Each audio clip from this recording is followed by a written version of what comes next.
Lagacharla హకీంపేటలో భూసేకరణపై Telangana high court కీలక ఆదేశాలు ఇచ్చింది. లగచర్ల హకీంపేటలో భూసేకరణ నోటిఫికేషన్ రద్దు చేసింది. అలాగే భూసేకరణపై స్టే విధించింది.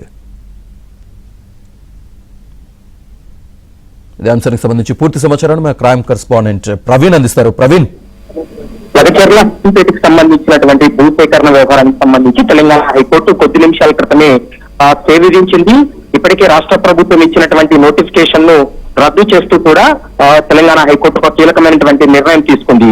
భూసేకరణ నోటిఫికేషన్ లో 8 ఎకరాల వరకు ఉన్నటువంటి భూమి ఏదైతే ఉందో దాన్ని ఆపాలంటూ కూడా తెలంగాణ హైకోర్టు స్పష్టం చేసినటువంటి పరిస్థితి కనపడుతుంది. గతంలో మనం చూసాము, లగచర్ల అక్కడ భూసేకరణకు వెళ్లినటువంటి సమయంలో ఐఏఎస్ అధికారి కలెక్టర్ పైన ఇతర అధికారుల పైన అక్కడ దాడులు చేసినటువంటి సందర్భాన్ని కూడా చూసాం. మరోవైపు లగచర్ల, హక్కింపేట, పోలేపల్లి గ్రామాల్లో ఫార్మా కంపెనీ ఏర్పాటు విషయంలో భూసేకరణ కూడా జరిగింది.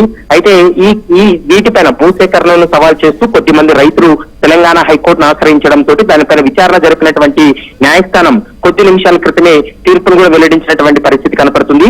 లగచర్ల, హక్కింపేటలో భూసేకరణపై స్టే విధించడంతో పాటు నోటిఫికేషన్ ను రద్దు చేస్తూ కూడా తెలంగాణ హైకోర్టు కీలకమైనటువంటి నిర్ణయం తీసుకుందని చెప్పాలి. మరోవైపు ఈ ఘటన తర్వాత అధికారుల పైన దాడులు చేసిన తర్వాత పెద్ద ఎత్తున కూడా చర్చ జరిగింది. ప్రభుత్వానికి కొంత వ్యతిరేకత వస్తుందనేటువంటి అంశాన్ని ప్రభుత్వం గుర్తించి ప్రభుత్వం ఇచ్చినటువంటి నోటిఫికేషన్ కూడా గతంలో రాష్ట్ర ప్రభుత్వం రద్దు చేసింది. ఇక మరికొంత అంటే ప్రధానంగా లగచర్లతో పాటు హక్కింపేట, పోలేపల్లి గ్రామాల్లో కూడా ఫార్మా కంపెనీ ఏర్పాటు చేస్తామంటూ కూడా ప్రభుత్వం ప్రకటించడంతో దానిపైన కూడా పూర్తి స్థాయిలో నిలిపివేయాలంటూ కూడా తెలంగాణ హైకోర్టును ఆశ్రయించడంతో సుదీర్ఘ వాదనల తర్వాత ఇటు ప్రభుత్వ వాదనలు, మరోవైపు రైతుల యొక్క వాదనలు విన్న తర్వాత ఈ రోజు తెలంగాణ హైకోర్టు కీలక నిర్ణయం తీసుకుందని చెప్పాలి.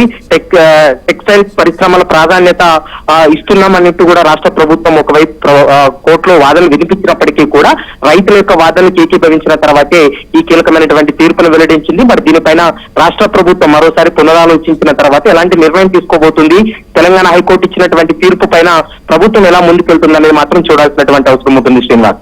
Right Praveen, thank you.